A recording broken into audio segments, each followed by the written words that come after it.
Want to know how to create an account in Buddy AI? Well, no worries. In this video, I'm going to show you an easy step-by-step guide on how you can do it.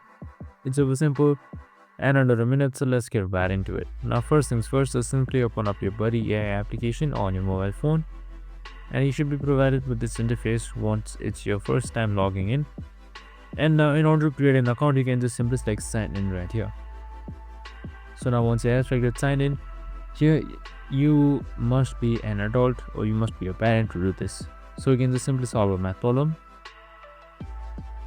and now once that is done, it should rotate your phone, and now you can simply sign in or sign up using your phone number, Google, Mail, or your Apple ID as well. So I'm just going for Google for easiness. Now you can just simply select your account, and now you should be signed in or your account should be created in Buddy AI. I hope this video helped. If it did, make sure to like, subscribe, and tune in with us for more of these videos. See you in the next one.